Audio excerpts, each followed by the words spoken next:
सभी चेहरे उदास मन परेशान है। सभी चेहरे उदास मन परेशान है। मेरा होने वाला आशियाना जो कल राख है। जाएं तो कहाँ जाएं ये सोच कर मन बड़ा बेजार है।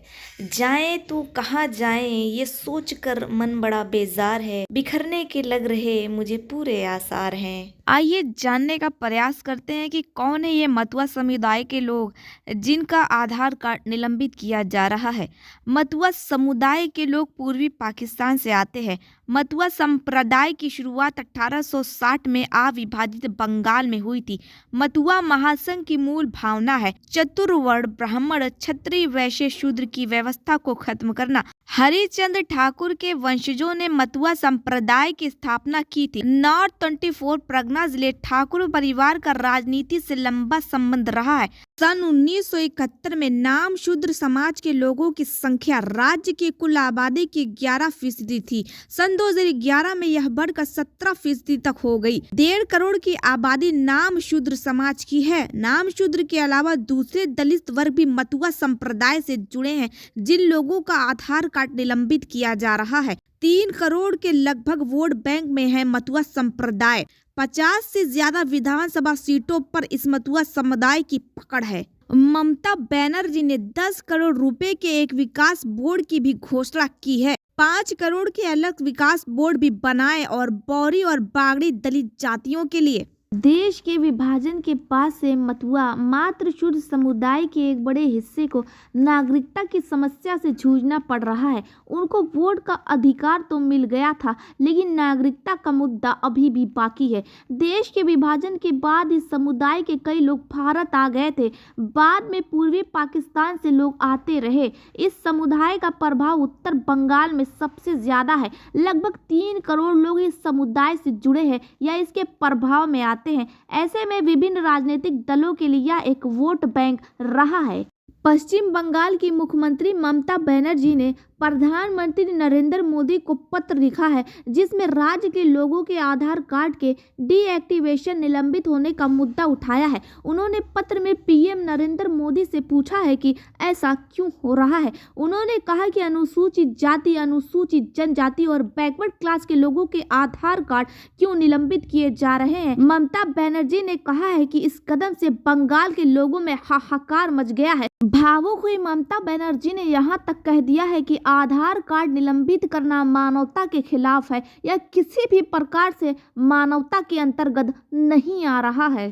कई सालों से बंगाल में रह रहे यह लोग आधार कार्ड निलंबित होने के बाद अब कहां जाएंगे और कहां पर अपना आशियाना बनाएंगे, ऐसा बंगाल की मुख्यमंत्री ममता बनर्जी का कहना है। वह बहुत ही ज्यादा भावुक नजर आ रही थी। एनआरसी का मुद्दा उठाते हुए ममता बनर्जी का कहना है कि अगर वह लागू हुआ तो उन लोगों को बांग्लादेश वापस जाना होगा। हालांकि भाजपा कह रही है कि सीएए बनाकर वह उन लोगों को यानी कि मतुआ समुदाय के लोगों को नागरिकता देना चाहती है। चूंकि इस समुदाय में 99% लोग हिंदू समुदाय से भी आते हैं, इसलिए भाजपा का समर्थन इन्हें मिलने की काफी ज्यादा संभावना जताई जा रही है। ममता बनर्जी भी भाजपा के नागरिकता के मुद्दे की काट के लिए मतुआ लोगों को जमीन पर अधिकार देने का अभियान चला रही है। पश्चिम बंगाल के विभिन्न आदिवासी समूहों में अधिकांश महत्वपूर्ण जनजातियां हैं। भूटिया जनजाति, गारो जनजाति, लोहारा जनजाति, मैली जनजाति, मुरु जनजाति, मुंडा जनजाति, ओरोन जनजाति, पहाड़िया जनजाति, कोरा जनजाति आदि हैं। इनकी जनसंख्या बंगाल में 10% है। पश्चिम बंगाल में बाल, संताल, उराव, पहाड़िया, मुनस, लेफकास, भूटिया, चेरू, खारिया, गारो, माघ, मैली, मुरु, मुंडा, लोहारा और माल पहाड़िया लोकप्रिय जनजातियों में से एक है। भाजपा ने सीएए का मुद्दा उठाकर इस समुदाय को अपने निकट लाने का प्रयास किया है।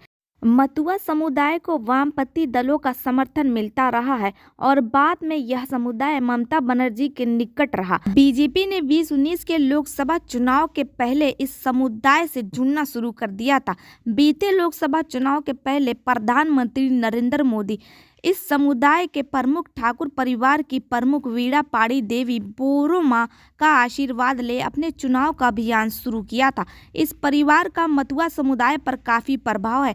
बाद में बीजेपी ने इसी परिवार के शांतनु ठाकुर को लोकसभा का टिकट भी दिया था, जिससे यह समुदाय बहुत ही प्रसन्न हुआ और बीजेपी को वोट देने का वादा कर दिया। इसके पहले तृणमूल कांग्रेस से इस परिवार से लोकसभा सदस्य रहा और राज्य में माकपा के कार्यालय के दौरान विधायक भी इसी परिवार से रहे। 1997 में इस समुदाय ने माकपा का समर्थन किया था, जिसकी लंबे समय तक सरकार रही है। आधार कार्ड निलंबित होने के कारण भारतीय विशिष्ट पहचान प्राधिकरण UIDAI ने सोमवार 19 फरवरी 2024 को कहा कि आधार डेटाबेस को अपडेट रखने के लिए आधार कार्ड धारकों को समय समय पर सूचना जारी की जाती है, लेकिन किसी भी नंबर को रद्द नहीं किया गया है। UIDAI ने अपनी वेबसाइट पर कहा है कि आधार डेटाबेस की सटीकता बनाए रखने के लिए प्राधिकरण ने दस्तावेजों और आधार जानकारी को अपडेट करने की बात की है। UIDAI ने कहा है कि अगर किसी आधार कार्ड धारक को कोई शिकायत है तो वे UIDAI से संपर्क कर सकते हैं। चिंता करने की कोई भी आवश्यकता नहीं है। लेकिन इधर एक छात्रा का आधार कार्ड नंबर निलंबित कर दिया गया है। वह छात्रा एग्जाम देने में असक्षम हो गई है। वह रोते बिलखते हुए आधार कार्ड ऑफिस पहुंचती है, लेकिन वहां पर उसकी कोई भी सुनवाई नहीं हो रही थी। पश्चिम बंगाल के पूर्व बर्धमान जिले के जमालपुर के बाद अब पश्चिम बर्धमान जिले के कांसा में भी आधार कार्ड रद्द किए जाने की शिकायत मिल रही है।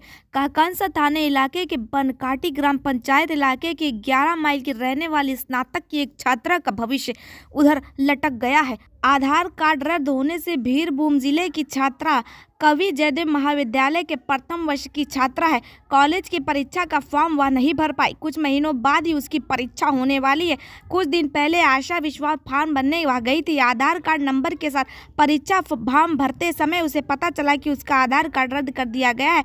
वह अत्यंत ही दुखी हो गई और वह वहीं बैठकर रोने लगी, लेकिन कहीं भी किसी भी प्रकार की सुनवाई नहीं हो रही थी। शनिवार को छात्रा को डाक विभाग के माध्यम से आधार कार्ड निरस्तीकरण का पत्र भी मिला। बनकाटी ग्राम पंचायत क्षेत्र में 11 आधार कार्ड निरस्तीकरण पत्र प्राप्त हुए। छात्रा ने कहा कि वह जीवन में कुछ बड़ा करना चाहती थी, वह अफसर बनना चाहती थी, लेकिन आधार कार्ड रद्द होने के बाद वह परीक्षा में नहीं बैठ पाएगी। कांसा पंचायत समिति के अध्यक्ष भवानी भट्टाचार्य ने कहा है कि केंद्र सरकार ने राज्य भर के आम लोगों को परेशान करने की साजिश में लगी है। अगर आधार कार्ड रद्द किया जाता है तो उसे लेकर बहुत बड़ा आंदोलन किया जाएगा और दिल्ली पहुंचने का प्रयास होगा। अंत में हम यही कहना चाहेंगे कि सभी लोगों को आशियाना प्राप्त हो और जिन लोगों के आधार कार्ड निलंबित हुए हैं वे पुनः ही स्वीकार किए जाएं और जिन छात्रों का भविष्य संकट में है उन सभी छात्रों का संकट दूर हो और वह सभी छात्र परीक्षा में बैठकर अच्छे नंबरों से उत्तीर्ण हो सके। जय हिंद, जय भारत। सच चाहे कितना भी भीतर क्यों ना हो, एक दिन अवश्य निकलता। इसलिए लोगों की दुआएं लें, बद दुआएं नहीं।